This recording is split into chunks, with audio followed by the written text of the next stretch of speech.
tudo ok. Então vamos lá. Continuar nossa leitura expositiva do livro de Atos. Vamos recapitular antes da gente continuar, tá certo? Vou aqui rapidamente recapitular algumas coisas importantes que a gente leu até agora, desde o capítulo 2. Então, no capítulo 2 a gente leu sobre a descida do Espírito Santo, né, no dia de Pentecostes, e depois a primeira pregação de Pedro, já cheio do Espírito Santo, explicando o que estava acontecendo às pessoas ali que estavam tentando entender o acontecimento.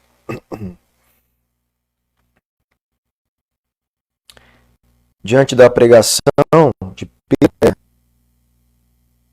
nós vimos também e lemos que por volta de 3.000 pessoas ali entenderam a mensagem, se arrependeram de ter rejeitado a Jesus como Cristo, Filho de Deus, e eles acreditaram, portanto, né, arrependidos, se batizaram e começaram, portanto, a fazer parte dessa comunidade cristã primitiva, do início ali, que nós estamos vendo no livro de Atos, tá certo? Aí depois também, como viviam os convertidos, a gente viu, né, as coisas importantes aqui, grifando então que eles perseveravam no ensino, na comunhão, partindo o pão, nas orações.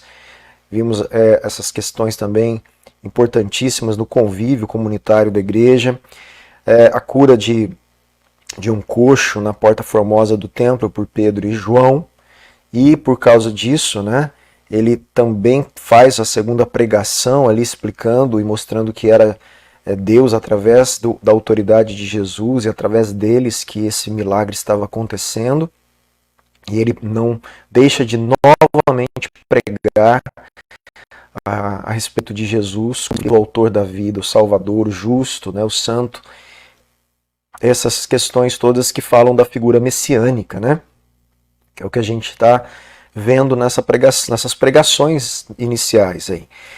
Vimos que Pedro e João foram levados para o Sinédrio, né? O Sinédrio é o Supremo Tribunal Federal dos judeus, de Jerusalém, né? Eu falo assim só para a gente entender que é um lugar de julgamento realmente ali, e quiseram que eles falassem, prestassem conta do que eles estavam ensinando e fazendo, e novamente eles pregam para esses homens líderes a respeito de Jesus, inclusive novamente falando a eles que eles tinham matado a Jesus, a quem Deus tinha ressuscitado, né? Então essa é a mensagem sempre direta de Pedro aí, tá certo? Eles são presos, soltos ali, e a igreja, a gente viu como a igreja reage a isso, né? A oração que eles fizeram, estudamos também, e a comunidade cristã, novamente, como ela vivia, mais um pouquinho, a questão do compartilhamento dos bens, um cuidando das necessidades uns dos outros, e o caso ali trágico de Ananias e Safira, que nós vimos, e um julgamento imediato de Deus que gera temor.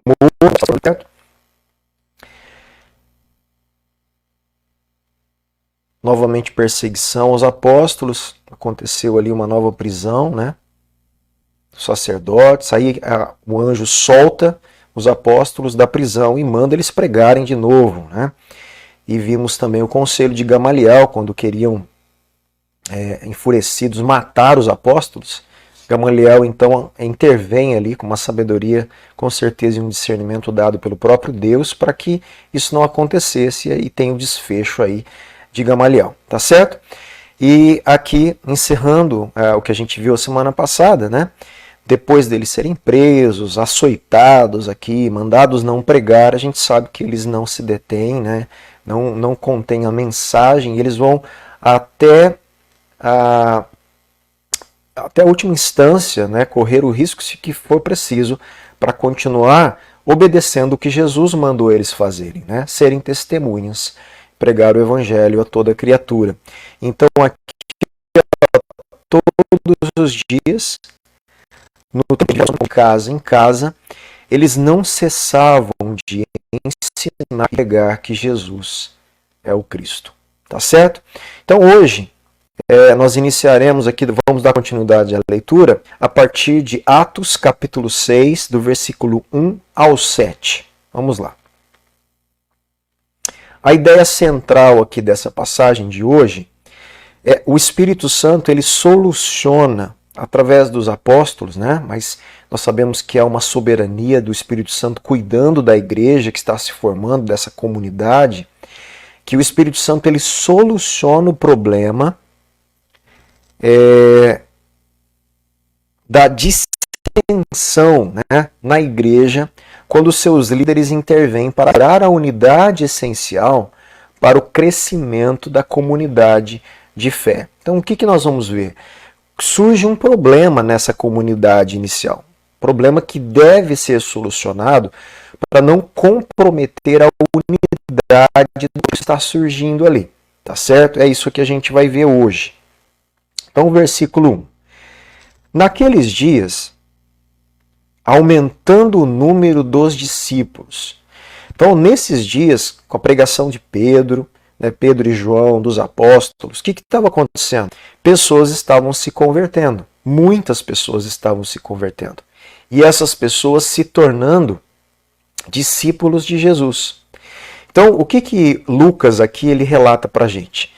Que com o aumento numérico, né, da igreja, um aumento numérico dessa comunidade e de discípulos de Cristo, houve murmuração. Então, olha só, começou a ter um problema, né, onde tem gente, mesmo gente salva, né, pessoas como nós, tem problema.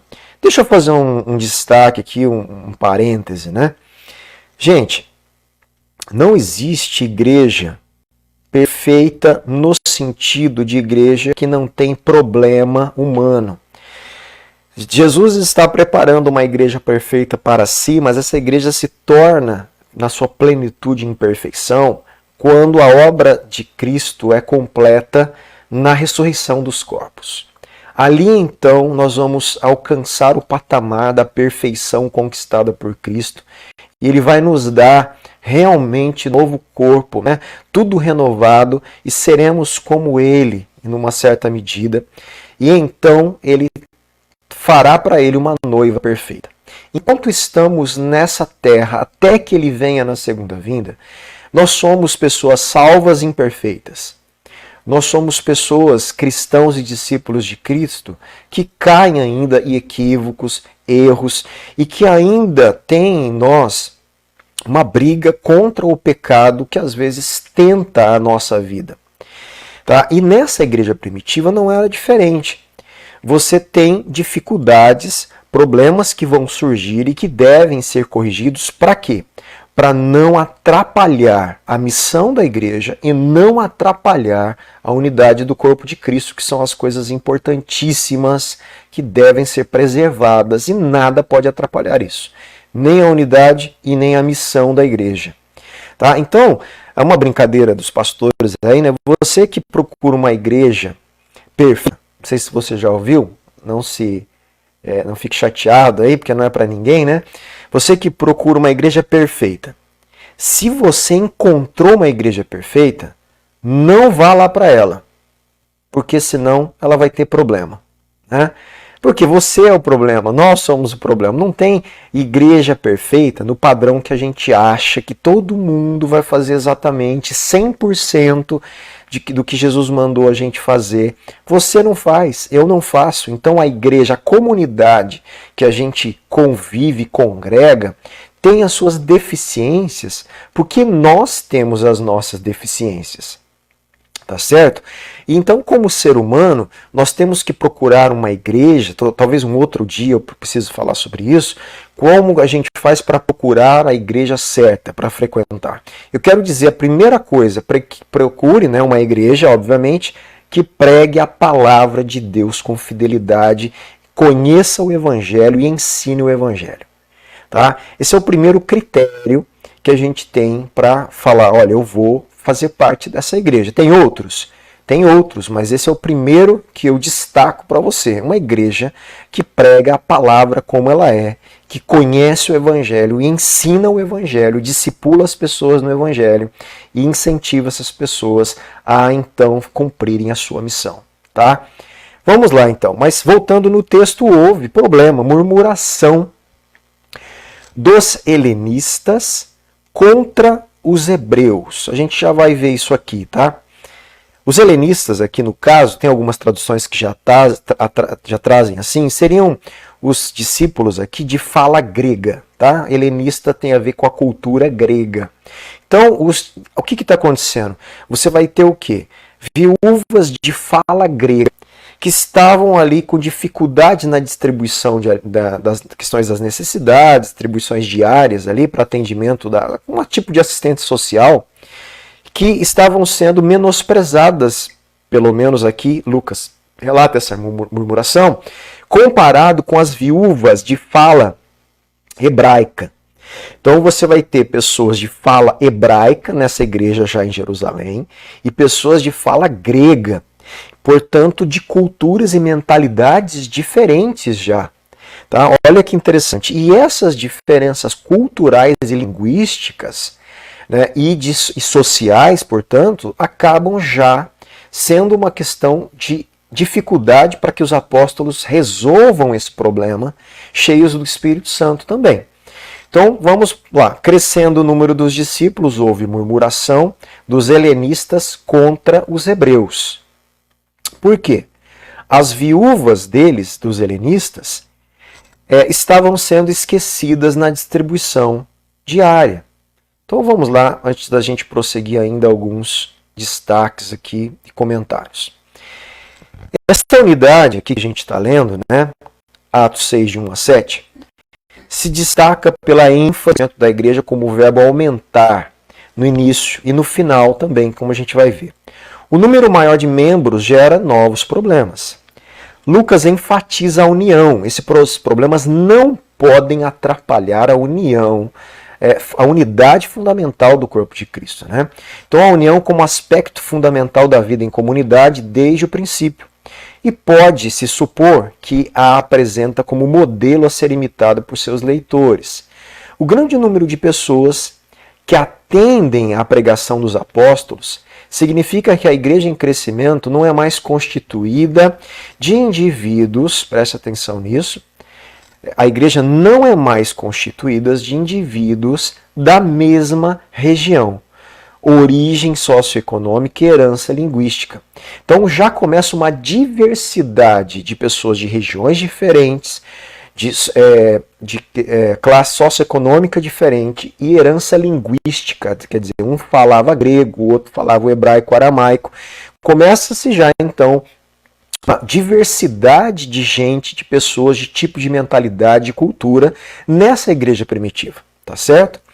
A cultura grega ela havia se infiltrado no mundo palestino desde as conquistas de Alexandre, né, Alexandre o Grande. Quando todos os judeus desse período falavam pelo menos um pouco de grego, mas os judeus helenistas, que no caso aqui é o que está acontecendo, né, quando os judeus foram espalhados ali, eles falavam apenas o grego, gente. Os judeus nem mais falavam a língua própria nativa, que era o hebraico e o aramaico. Esses judeus helenistas, eles foram tão moldados pela cultura grega que eles só falavam o grego. Tá? Os helenistas, né, que são os gregos, então, provavelmente encontraram dificuldade de participar dos cultos em aramaico do primeiro grupo de discípulos, né? Porque os primeiros discípulos eles falavam aramaico. E essas pessoas de fala grega, imagine a dificuldade deles, eles não falavam aramaico, mas eles estavam se convertendo à pregação dos apóstolos. É uma diferença, né, de língua e de cultura, né? Então, começaram a se desenvolver como uma comunidade mais independente. Portanto, a unidade da igreja estava ameaçada aqui. O grupo inicial, fortemente entretecido, começa a dar sinais de que está se desestruturando. Qual é a solução aqui? Debaixo da providência de Deus, esse conflito leva à transferência de autoridade para novas figuras, né? Quer dizer, novas pessoas que desempenharão um papel ímpar quer dizer, importantíssimo no crescimento da missão da igreja. A solução para manter a unidade da igreja aqui, em Atos 6, tá bom? Qual foi a solução? Foi comissionar diáconos, servos helenistas, diáconos de fala grega. Então não era as viúvas gregas que estavam sendo deixadas fora da assistência diária. Então o que eles vão fazer? Vamos levantar diáconos gregos de fala grega para dar atenção a essa situação, a fim de ajudar os apóstolos, inclusive esses diáconos. Inclusive esses diáconos impulsionam a missão depois para os gentios. Como eles são de fala grega, eles vão ter uma facilidade de conversar com pessoas fora do judaísmo e da comunidade hebraica. Então eles ajudam a impulsionar o evangelismo, a evangelização para os gentios. Olha que interessante como o Espírito Santo vai montando esse quadro para que eles cumpram a missão deles de pregar até os confins da terra. Essa passagem prepara o cenário para os estágios seguintes da narrativa da missão em Jerusalém para a missão em Samaria e no mundo gentílico em cumprimento a Atos 1:8. Tudo o que nós estamos vendo é um desenvolvimento histórico do que Jesus mandou eles fazerem em Atos 1:8. Atos 1:8. Olha lá. Jesus fala o que para eles aqui? Ó? Mas vocês receberão poder ao descer sobre vocês o Espírito Santo. Aconteceu isso lá em Atos 2. E vocês serão minhas testemunhas. Pedro, João e os apóstolos começaram a fazer isso ali em Jerusalém. Tanto em Jerusalém, exatamente onde eles começaram e onde essa comunidade começou, tá? Mas também em toda a Judéia, quer dizer, toda a região ali que Jerusalém se encontra. E depois, mais para cima, na região de Samaria. Eu poderia falar Galileia e até os confins da terra ali do Império da época, Ásia Menor, as outras cidades gregas, em todo o Império Romano, norte da África, no Oriente ali. Então, até então a Itália, Roma, Espanha, que era onde Paulo queria chegar, tá certo? Então é exatamente isso que o Espírito Santo vai fazer acontecer, eles cumprirem a missão que Jesus deu a eles. Nas descrições de Lucas, as viúvas se mostram especificamente suscetíveis à pobreza e ao desamparo. A gente poderia ler isso em Lucas 2, 7, 18. E juntamente com os órfãos e residentes estrangeiros, elas pertencem a um grupo que, conforme a ordem de Deus, deve receber proteção especial. Então, na cultura judaica, desde o Antigo Testamento, essas classes de pessoas eram consideradas vulneráveis. Vulneráveis ao desamparo social, à pobreza, tá certo? Então, Deus sempre mandou os judeus cuidarem dessas pessoas, viúvas, órfãos, estrangeiros. Conforme a gente lê, por exemplo, vamos lá para você ver, em Deuteronômio 16:11, olha que interessante aqui. Olha o que é escrito aqui. Alegrem-se diante do Senhor, seu Deus, vocês, os seus filhos, suas filhas, os seus escravos, suas escravas, os levitas que moram nas cidades de vocês. Olha lá, os estrangeiros, os órfãos e as viúvas que estão no meio de vocês, no lugar que o Senhor, seu Deus, escolher para ali habitar o seu nome. Todas essas classes de pessoas aqui, filhos e filhas, os escravos, os levitas que não tinham porção eram cuidados pelos dízimos e as ofertas do templo, os estrangeiros que não tinham também a terra quando eles estavam ali em Israel, os órfãos que não tinham seus pais para trazer o sustento para casa e as viúvas que não tinham seus maridos. Todas essas classes de pessoas são pessoas que deveriam ser atendidas pela comunidade judaica e agora pela comunidade também cristã. Malaquias 3:5 também fala isso. Virei até vocês para juízo, né? Deus fala através do profeta. Terei pressa em testemunhar contra os feiticeiros, olha só, testemunhar contra os feiticeiros, contra os adúlteros, contra os que juram falsamente, contra os que oprimem os trabalhadores, né? Contra os que oprimem as viúvas, os que oprimem os órfãos, que torcem o direito do estrangeiro. Então, olha só, essas pessoas sempre estavam ali aos olhos de Deus, nos cuidados de Deus, e Deus mandando que a comunidade do povo, o povo dele, cuidasse dessas pessoas. E na igreja primitiva, ali em Atos, não é diferente. Mas acontece um problema ali, como a gente viu. As viúvas de fala grega, talvez já pela dificuldade de comunicação com outro idioma, pessoas de outras regiões, elas não estavam sendo totalmente amparadas na comunidade. E para solucionar isso, nós vimos, alguns homens vão surgir, que são os diáconos, aquilo que nós conhecemos como diáconos. Então, os 12 apóstolos, eles, para resolver esse problema, eles convocaram a comunidade dos discípulos e disseram. Então, eles olha só, convocaram a igreja, toda a comunidade ali que atendeu o chamado deles para solucionar esse problema ali na igreja de Jerusalém. Né?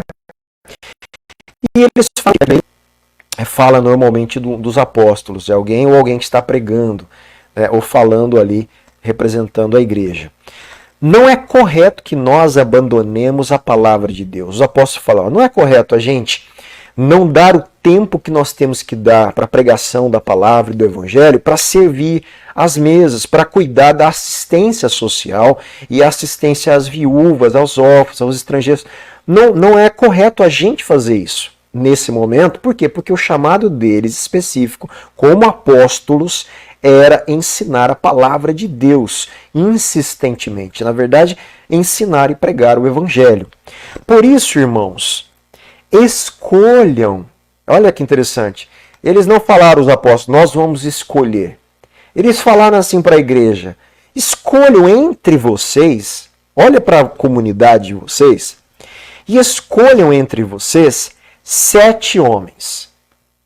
E ele dá as características desses homens, os apóstolos falam. É como que se assim, vamos lá, no Ministério Fonte de Vida, nós quiséssemos levantar diáconos, pessoas que cuidariam da assistência social.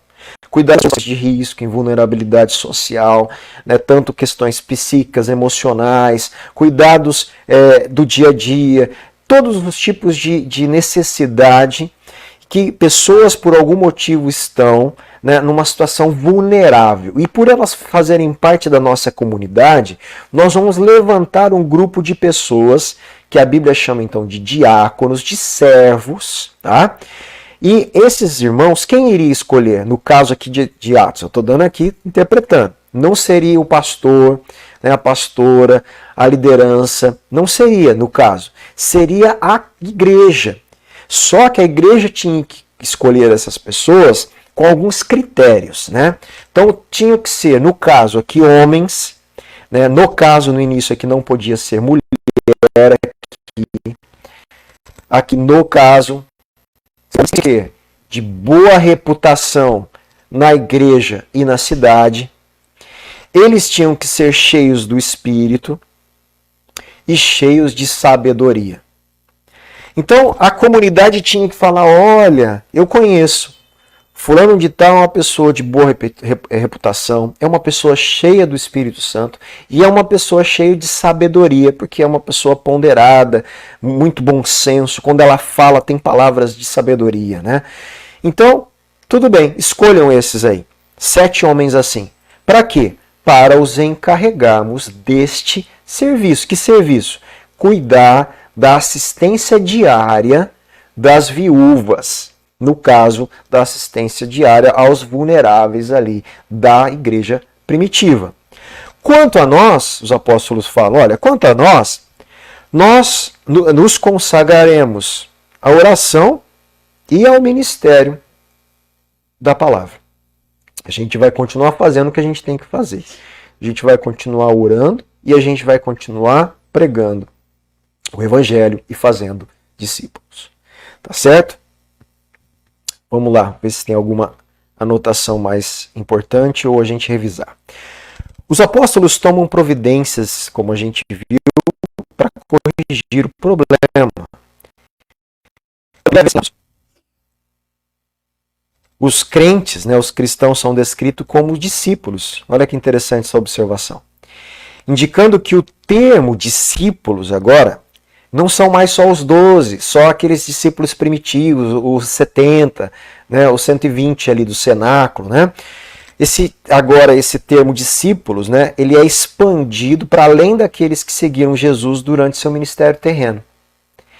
Não é intenção, por isso que nós somos discípulos de Jesus. Então, discípulos não são só aqueles que conviveram com Jesus, que foram testemunhas oculares. Todos aqueles agora que creem na obra e na pessoa do Cristo, de Jesus, se tornam, portanto, discípulos. Não é a intenção de Lucas dar a entender que servir às mesas era uma ocupação inferior, tá bom? Como os apóstolos falaram, deixa que a gente cuida da oração e da palavra, e vocês cuidam aí da assistência social da igreja, né? Como se fosse algo menor. Não era algo menor, era algo extremamente importante, mas que não poderia tomar o tempo prioritário dos apóstolos de cumprir a ordem de Jesus, de espalhar rapidamente, né, com maior ênfase possível, o testemunho de Cristo, aonde eles estivessem, em Jerusalém, Samaria, até os confins da terra. Mas sim, o propósito então de Lucas é enfatizar que os apóstolos eram chamados especificamente para o ministério de pregação e ensino, e ressaltar a importância fundamental da tarefa destes apóstolos. Por isso, então, levantaram então 7 homens, na verdade sugeriram à igreja que escolhessem 7 homens. A todos, então o parecer dos apóstolos agradou à igreja, à comunidade. Então o que eles fizeram, a comunidade? Então, elegeram, olha lá, vamos ver quem eles elegeram? Os 7 homens ali, né? Elegeram Estevão, homem cheio de fé e do Espírito Santo. Elegeram Filipe. Na verdade, Lucas não escreveu, mas todos os homens aqui são cheios de fé e do Espírito Santo, porque esse era um critério que os 7 deveriam ter, tá bom? Então, segundo a avaliação daquela comunidade, e obviamente a gente sabe, impulsionada, dirigida pelo Espírito Santo, eles escolhem Estevão, homem cheio de fé e do Espírito Santo, escolhem Filipe, Prócoro, Nicanor, Timão, Pármenas e Nicolau, prosélito de Antioquia, né? Aqui Nicolau, prosélito de Antioquia, provavelmente a região que ele era, e que ele se tornou um prosélito ali. Prosélito eram consideradas pessoas que seguiam, né, o judaísmo, mas eles não eram judeus, eles não eram hebreus. Tá? Eles seguiam a religião, o Deus dos judeus, mas eles não eram do povo, eram gentil. Então, portanto, convertido ao judaísmo, que agora estava convertido a Cristo. Aos apóstolos, que, orando, lhes impuseram as mãos. Então, o que aconteceu? Problema com as viúvas. Mulheres que deveriam ser cuidadas pela comunidade. As viúvas de fala grega estavam sendo discriminadas na distribuição diária. Houve reclamação. A unidade da igreja estava ameaçada. Os apóstolos tiveram como líderes da igreja que intervir para solucionar esse problema. O que eles fizeram? Vamos escolher homens. Escolham entre vocês 7 homens para que eles possam cuidar desse assunto e não haja negligência, portanto, na assistência às viúvas e que não haja desigualdade na assistência.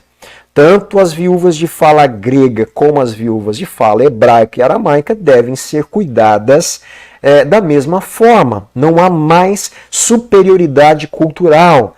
Todos aqui fazem parte do corpo de Cristo. Gente, esse é um ensinamento aqui que a gente tira dessa situação. E tudo aqui deve preservar, portanto, essa comunidade, essa unidade que é a igreja do corpo de Cristo, na verdade, né?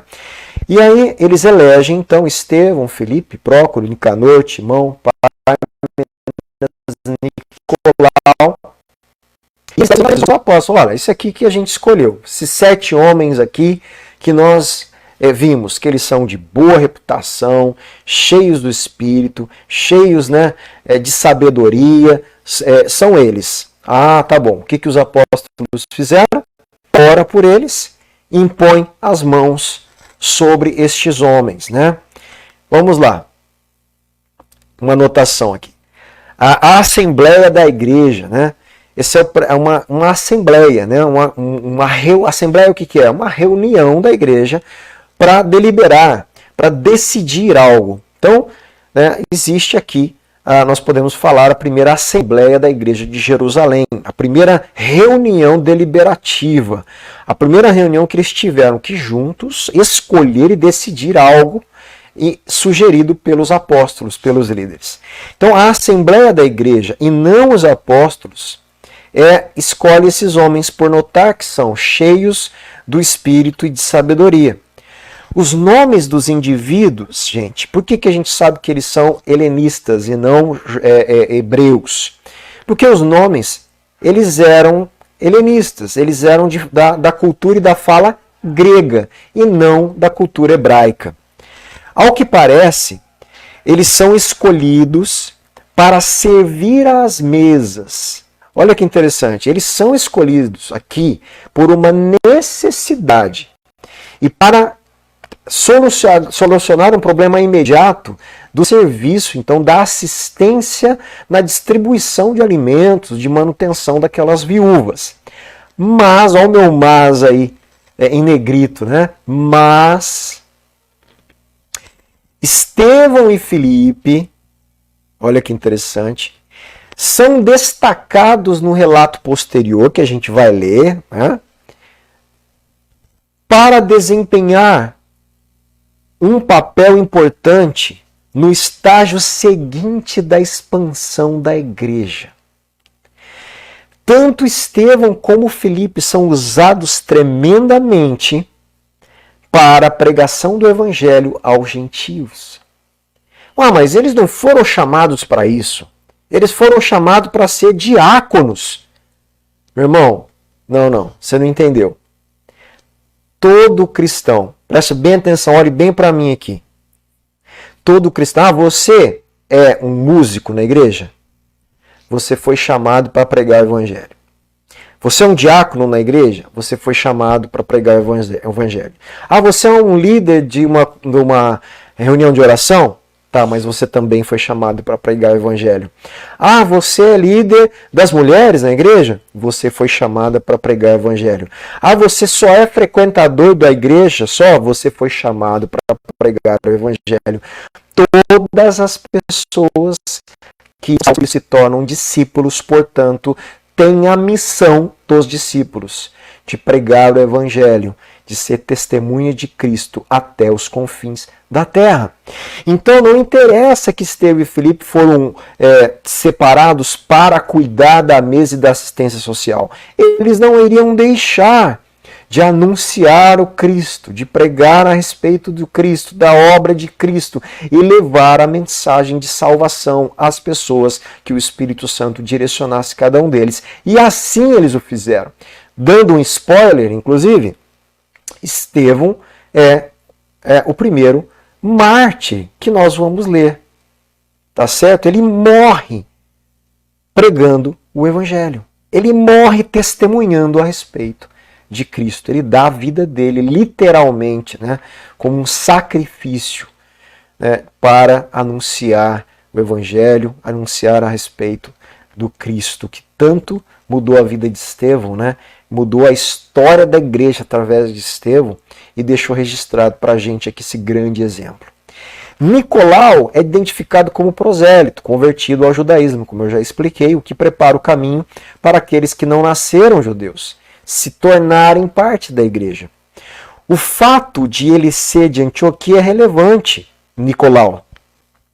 A igreja ali em Antioquia, ela é iniciada e apoiada por cristãos, né, de Jerusalém. Antioquia, gente, se tornou depois, a gente vai ler em Atos também, o ponto de partida.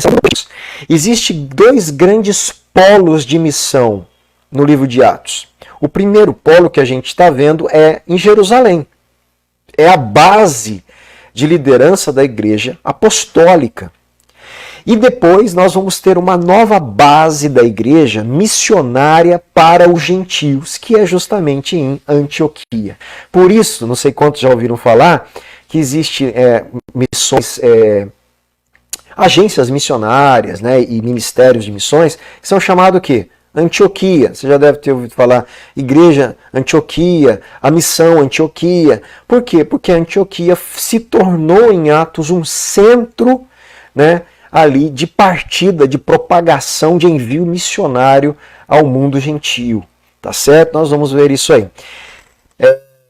Tornou-se então o ponto de partida da missão aos gentios, e mais adiante, lá em Antioquia, comissionou Paulo, Barnabé e outros para esse ministério.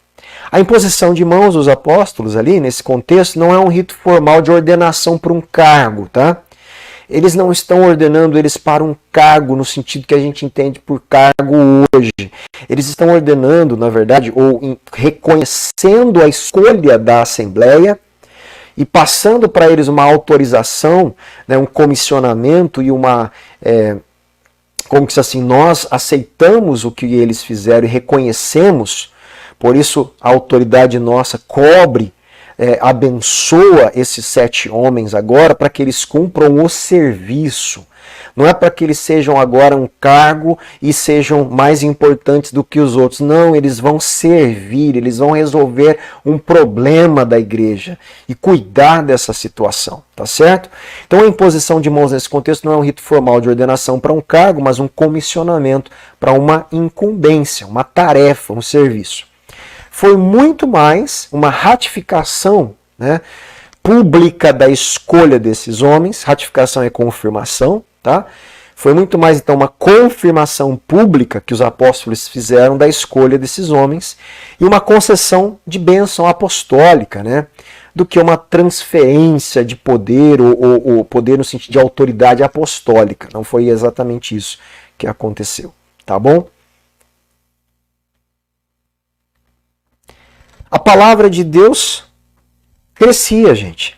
A palavra crescia. Olha que interessante aqui. Parece que aqui é como se eu estivesse falando de alguma coisa que cresce por si só. A árvore está crescendo, né? Aquela criança está crescendo. Olha, né, aquele movimento. A palavra de Deus crescia. A palavra de Deus realmente é viva. Ela é... Na verdade, nós sabemos que Jesus é a palavra encarnada e quando o evangelho é pregado, esse Jesus que está vivo, né, a palavra então é levada com vida. Nós sabemos que o Espírito Santo torna essas palavras, o evangelho vivo, e tem realmente vida, a própria palavra, que é o próprio Cristo, que é verbalizado através da pregação. A palavra de Deus crescia. E em Jerusalém, Deus faz questão de mostrar um aumento numérico da igreja. Tanto aqui, ó, lá no versículo 1, aumentando o número dos discípulos, houve problema que teve que ser solucionado para não comprometer a unidade da igreja e a missão da igreja. Todo problema que surge na nossa comunidade, na nossa igreja, tem que ser solucionado para não comprometer a unidade da igreja e não comprometer a missão da igreja. Ok?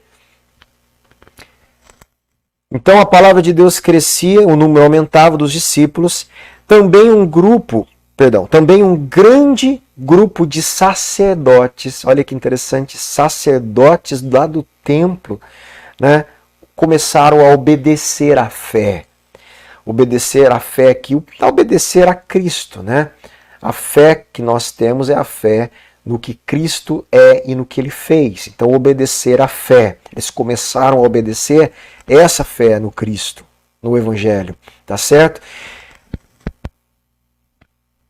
A palavra de Deus é retratada como um poder dinâmico, né, que cresce por iniciativa própria. É mais ou menos isso mesmo. É interessante que essa noção de palavra viva, gente, quando eu estive na Coreia do Sul, ali naquele movimento de evangelização mundial, eles têm essa noção de uma forma muito especial, né, muito especial. Inclusive, quando eles pregam o Evangelho e a pessoa ouve o Evangelho e eles vão ensinar, o que nós chamamos de estudo bíblico, estudo da palavra, vamos lá estudar, eles não gostam muito desse termo, porque realmente nós não encontramos, né, que os apóstolos davam estudo bíblico para ninguém. Eles ensinavam e pregavam o Evangelho. Eles ensinavam e pregavam a palavra de Deus. E o que eles chamam isso? Eles chamam isso de movimento da palavra. O que você está fazendo na casa da pessoa? O movimento da palavra. Como assim o movimento da palavra? Ué, a palavra é viva, ela me salvou, a palavra é o Evangelho que me salva de Deus. Ela me salvou, eu me tornei discípulo para pregar essa palavra que vai salvar outros, para se tornar discípulos, para pregar a palavra e salvar outros, para se tornar discípulos e pregar a palavra e salvar outros.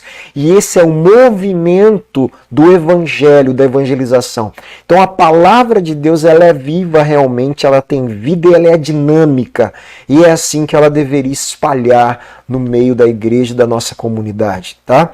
Então é interessante essa observação, né? A palavra de Deus é retratada como um poder dinâmico, não é parado. Essa palavra ela cresce por iniciativa própria, lógico, porque o próprio Cristo é a palavra de Deus, né? É o Verbo encarnado, e o próprio Espírito Santo faz essa mensagem ser dinâmica e viva para salvar as pessoas, né? E coloca isso no coração e na boca dos discípulos, dos testemunhos de Cristo, né? A expansão do Evangelho não se deve mais exclusivamente à pregação de Pedro e João e os 12. Então, o Evangelho agora, ele não está restrito, né, para alcançar os confins da terra só aos 12 apóstolos, gente. Né? Os 7 os diáconos, os 7 homens e muitos outros que permanecem anônimos ampliam a pregação do Evangelho, ampliam o impacto de propagação então da mensagem. Os sacerdotes que se tornam cristãos não são sacerdotes saduceus. Os saduceus eram os aristocratas, aqueles que faziam parte do sinédrio, de família rica, aristocracia, né, da época ali. Normalmente não eram esses aqui que estavam se convertendo. Essa palavra, esses foram os que queriam matar Jesus e levar o Jesus para ser condenado diante de Pilatos, e que prendem aqui Pedro e João e que querem depois matar também os apóstolos. Tá? E os que se convertem são parte do grupo numeroso de sacerdotes mais pobres que moravam naquela região, a exemplo de Zacarias. Tá certo? E aqui, para a gente encerrar o texto com as últimas considerações, não se pode permitir que a igreja, gente, se fragmente em partidos diversos. Nós não podemos que a igreja de Cristo seja partidária, tenha facções, tenham segmentos, tenham divisões. A igreja, ela é uma igreja, um corpo de Cristo, uma família, compostas, né, de jovens, velhos, homem, mulher, criança, adolescente, composta de solteiros, casados, rico, pobre, branco, preto, pardo, amarelo, né, vermelho, de idioma um, idioma outro, estudado, não estudado, analfabeto, doutores. A igreja é composta de gente pecadora de todos os níveis que foi salva pelo Evangelho e se tornam filhos de Deus. Portanto, uma igreja, uma família, gente. É isso que nós temos que entender e é isso que nós vemos isso acontecer em Atos ali. Caso o problema tenha sido causado por discriminação, a igreja deve aprender a tolerar diferenças culturais. Caso o problema tenha sido causado por uma barreira linguística, a igreja deve tratar dele por meio de uma administração mais vigorosa da assistência social. Em última instância, repito o que venho falando, a igreja não pode ser comprometida na sua unidade e na sua missão. Que Deus nos ajude, como igreja de Cristo, como comunidade do Messias, né? Como comunidade do Cristo, como família de Deus, a continuarmos unidos na fé no Evangelho, na pessoa e na obra de Cristo, e continuarmos fazendo, executando a nossa missão de pregar e ensinar o Evangelho, a palavra de Deus. Deus abençoe, meus irmãos, em nome de Jesus. Amém?